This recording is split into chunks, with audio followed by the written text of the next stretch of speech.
Hello and welcome to our daily Africa Cup of Nations show here on France 24. Teams in Cameroon are putting in their final preparations ahead of the last 16 matches, which kick off on Sunday. To talk about what to expect in the knockout stages, I'm joined by Eurosport's journalist Ruben Slagter. Welcome to you, Ruben. Thank you for being with us this evening. My pleasure.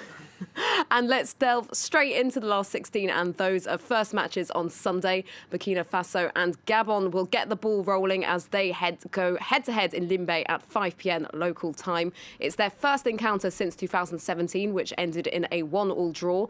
The Stallions finished second in their group on 4 points. They bounced back from defeat in their opening game against Cameroon, beating Cape Verde and then clinching qualification with a draw against Ethiopia.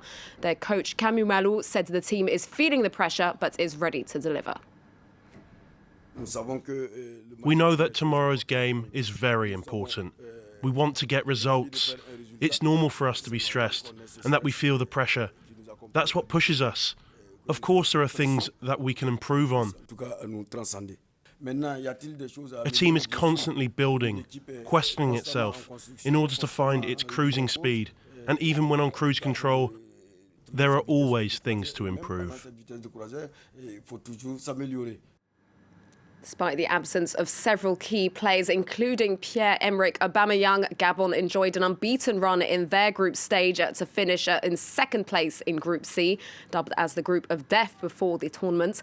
They started their campaign with victory against Comoros before holding heavyweights Ghana to a 1-1 draw and putting in an impressive performance against Morocco for a 2-2 draw.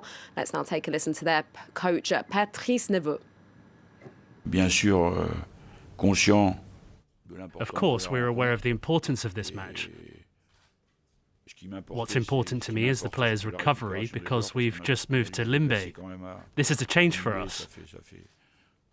The players are still extremely concentrated and are really determined to do everything possible to get through to the next round. Ruben, so some solid results for both sides, but we get the sense that neither have really shone yet, but that there's still room there for someone to really break through in this tournament. Yeah, they will both think that there's a real opportunity to get into the quarterfinals. Burkina Faso talking about dark horses, the Stallions. Yeah, sorry, I had to make it. But I think that Burkina Faso, they had some COVID issues. Now the whole team is ready, is all fit to play. So that can be really interesting. We heard our coach, they are getting better during the tournament. So I think that they're maybe a little bit more favorites tomorrow.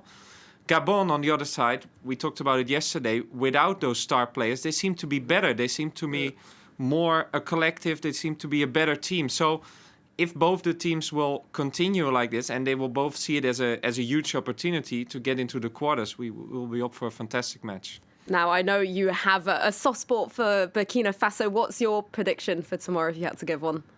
Honestly, I have no idea. What I just hope is that both the teams will really use this match to make it some standout match also for them. If they can manage to have a real good performance, so it won't be too defensive, just gambling on penalties or so. If we can just have a match with a lot of entertainment, and especially Gabon gave us already some entertainment, especially against Morocco, then I will be really happy. And if Burkina wins, that's fine. Even more so. Let's move on to the other clash in the round of 16 on Sunday. Hot favourites Nigeria faced Tunisia in a repeat of the 2019 third-place playoff. The Super Eagles soared through the group stages with a perfect record. They're the only team to have won all of their group stage games.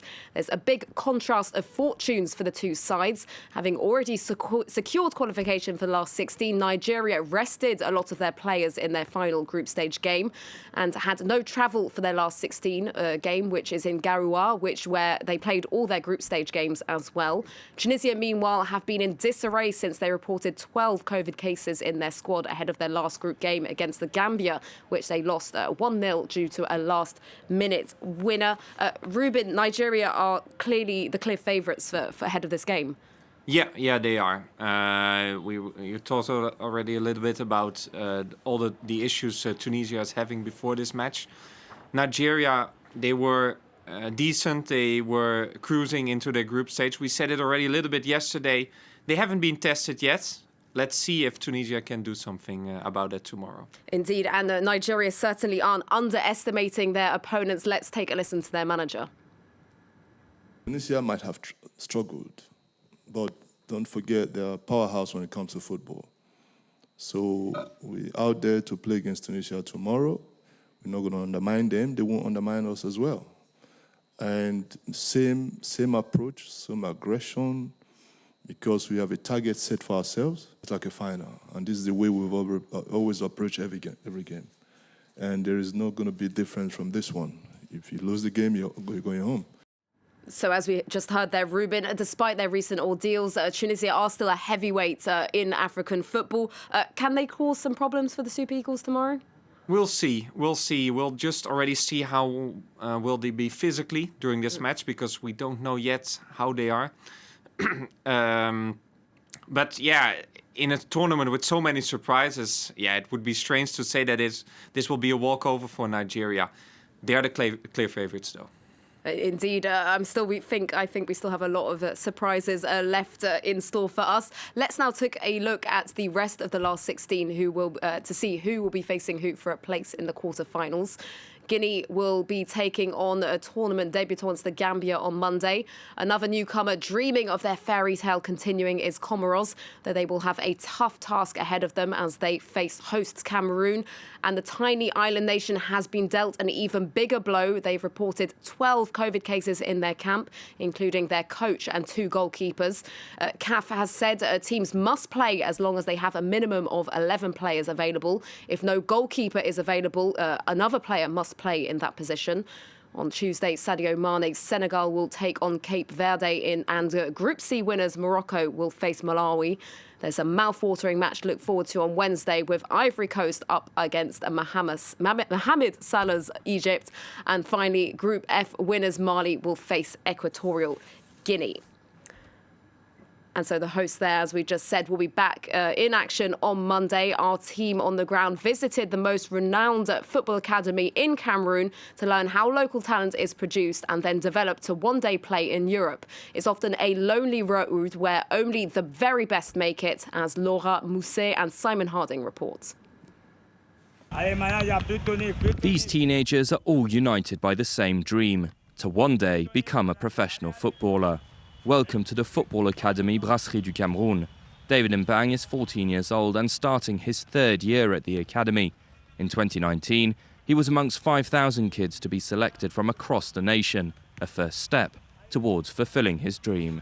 My dream is to finish my apprenticeship and then get a professional contract, then play for a major club, maybe Barcelona or Real Madrid. I want to be remembered in the football history books, in my country with the Lions. I'd love to play in an Africa Cup of Nations and in a World Cup. Established in 1989, the Football Academy of the Brasserie du Cameroun is the oldest in the country. It has become the benchmark for producing top players. Many Cameroonian legends took their first steps on this pitch. Rigobert Song, Jeremy Nishtap, Samuel Eto'o, but also current indomitable Lions, such as Captain Vincent Aboubakar. To follow in these greats' footsteps, the 66 youngsters must endure an intense programme. School in the morning, training in the afternoon and academic tutoring in the evening. And of course, they also have matches every weekend. Their studies last 6 years under the tutelage of a dozen certified coaches. I did my training here, but unfortunately I didn't make it as a professional. I know the pitfalls, the mistakes you can make, and now I'm trying to provide my experience to the kids so they can make it to the big stage. Every year, the academy graduates 11 players. The class of 2022 is particularly good.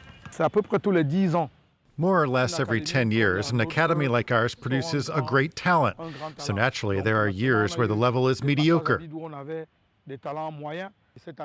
This year, we have 2 players who have signed for Lille and Marseille. These are top transfers for our academy. Not everyone will get the opportunity to play at the top level, but perhaps amongst them is the next star of the indomitable Lions. So as we saw there, Ruben, many African nations taking bigger strides to nurture their local talent. It still feels a long way, though, from Pele's famous prediction of saying that an African team would win the World Cup by the year 2000.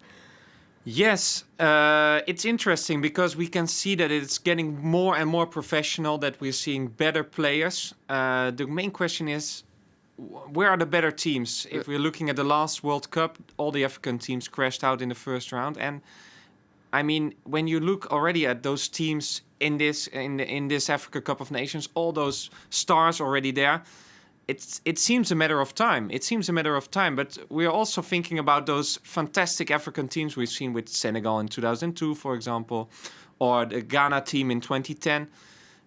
Was it just an accident, or is it? Well, we'll see. We'll see, because Qatar is already at the end of the year, and we'll now see which 5 teams will qualify and who will get there and hopefully represent the African continent better than they did in 2018. Exactly. And as Ruben just mentioned there's a lot of talk about the draw for the African qualifiers for the World Cup, which was happened today. And there are a few blockbusters to look forward to. Liverpool's African duo, Mohamed Salah and Sadio Mane, will be going head-to-head as Egypt take on Senegal. Ghana take on Nigeria, while Mali play Tunisia. DR Congo face Morocco, and Cameroon take on struggling AFCON holders Algeria, who crashed out of this year's tournament at the first hurdle. Ruben, looking at that lineup there, it's incredible to say, as you think, that only 5 of these teams will be at the World Cup. Yeah, and that's a pity already. We know that for the next World Cup there will be 48 teams, so there will be more African teams. That's for sure. But already those 10 teams, they could all participate in there. Now we will have all those teams having first an away match are having an advantage, as we have seen in Africa, that the home advantage is always in the second game is a real advantage. But there's some fantastic lineups. I mean, already just seeing the rematch of Mali against Tunisia, that will be a lot of fun. And Cameroon against Algeria. Algeria looking for revenge. Cameroon the home team already now in the AFCON and probably going far into this tournament. So we're up for some really fantastic games. And staying on the development of African football, there's been a lot of talk of prioritising African talent in order for African football to grow. There's been a lot of talk about this ahead of this tournament. And this year, for the first time, we have 15 out of 24 managers who are native managers managing African sides. Do you think that this is the step forward? I hope so. At least it's interesting. I mean, will it help? We'll see. It's now just developing. As a Dutchman, I have to say that when there is at least in our country, we can't accept managers from other countries because they don't know our philosophy and stuff. So at least that will help. It's now also up to them to create a local football tradition and all those and use all those talents and their knowledge of all the local issues, which are always in every country. And we'll see if it will work out. We've heard the Burkina Faso manager talking, or from Nigeria. They seem to be really determined. So it's really exciting, at least. Definitely an exciting time, I think, to say the least, for African football. That's all the time we have for this evening. A big thank you to Ruben for joining us this evening. My pleasure. And we'll be back again tomorrow. That brings us to the end of our show for this evening. Thank you for watching. We'll be back, as I just said, at around 11:40 p.m. Local time in Yaoundé in Paris, with analysis of those first 2 games on Sunday, in the last 16, that is. Until then, stay tuned for more news here on France 24.